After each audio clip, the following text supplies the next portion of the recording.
Le ventre m'a tué. Le 12 janvier 2010, Haïti a subi un tremblement de terre qui a fait des centaines de milliers de morts et plus d'1,5 million de sans-abri. Et au final, qu'est-ce qu'ils ont eu? Un remake de We Are the World et quelques maisons construites, mais aussi rapidement qu'une maison bled. Aujourd'hui, on va voir ensemble comment ce qui aurait dû être la plus grande opération de reconstruction de la perle des Antilles s'est finalement terminé en une escroquerie et en un scandale international. Et évidemment, tout ça après générique.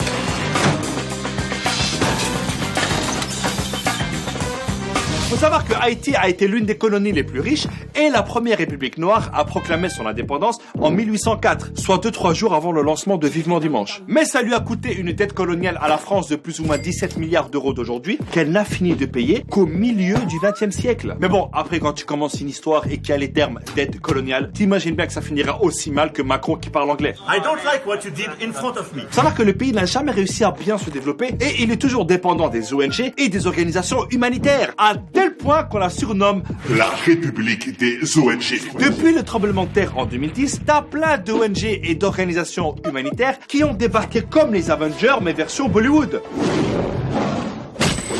Parce que t'en as plein qui ont fait des trucs sans logique, sans coordination et énormément d'argent a disparu. Et croyez-moi, c'était pas la faute de Carlos Ghosn. Eh, c'est notre territoire ici, tu vois bien qu'on est en train de distribuer de la nourriture. Ouais, ben nous on a des camions avec des couvertures. J'ai faim, j'ai froid. La ferme! Tu vois pas qu'on est en train de te sauver la vie là? C'est un truc de fou! La politesse! Bon, qui a faim? Qui a froid? Le gros problème aussi, c'est que t'as des humanitaires qui se sont crus tout permis. Les gars, on n'est pas à la police ici, hein. Il y a des règles. Par exemple, Oxfam avait des employés qui ont organisé des orgies avec des prostituées. C'est quand même triste pour une ONG reconnue pour son excellent travail. T'as aussi les casques bleus de l'ONU, censés protéger la population après le tremblement. Ben les mecs, ils ont apporté le choléra avec eux. Ça a fait plus de 10 000 morts et 800 000 malades. Et encore, il a fallu du temps pour que l'ONU reconnaisse son erreur. Et puis t'as des gentils ONG qui ont distribué de la nourriture sans penser aux agriculteurs locaux. Comment tu veux que le paysan vend ses légumes quand en face t'as un mec qui vend tout gratuit? Mais la médaille d'or du grand n'importe quoi revient à la Croix-Rouge américaine. Elle a recueilli 488 millions de dollars de dons jusqu'en 2015. Et elle a été accusée de n'avoir construit que 6 maisons. Les gars, Haïti, c'est un pays. C'est pas un Monopoly. T'as aussi l'agence américaine d'aide au développement qui a débloqué 2,5 milliards de dollars d'aide. Et bien sur tout ça, il n'y a que 2,6% qui a été versé directement aux entreprises ou associations haïtiennes. Le reste...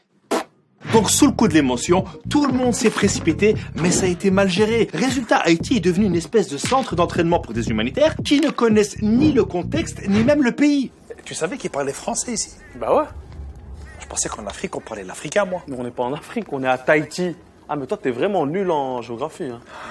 On en apprend tous les jours. Hein. Vous avez faim, monsieur? Non, il a froid.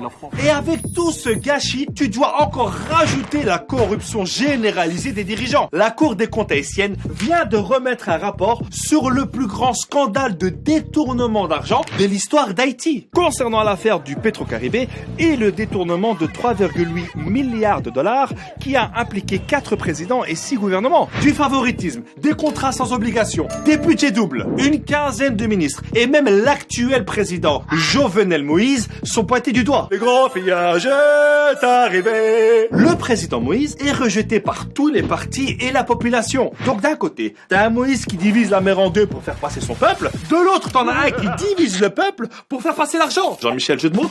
Le mec, il gouverne par décret et il est protégé par des centaines de militaires et de mercenaires recrutés par la firme américaine Blackwater. Ça veut dire au noir en français. Ouais, c'est toujours plus stylé en anglais.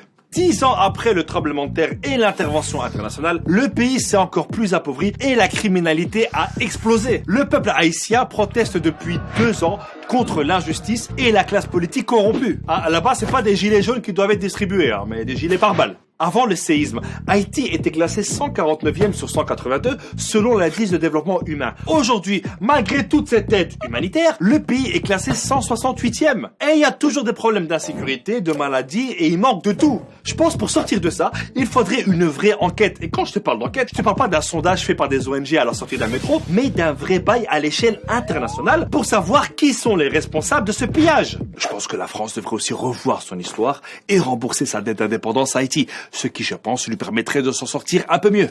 Notre présence ici n'a pas laissé que de bons souvenirs. Nous, on est avec le peuple.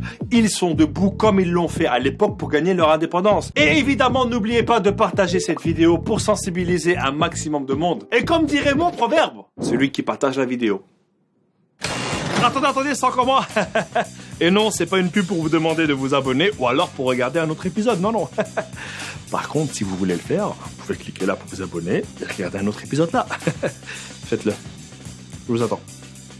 J'ai tout mon temps.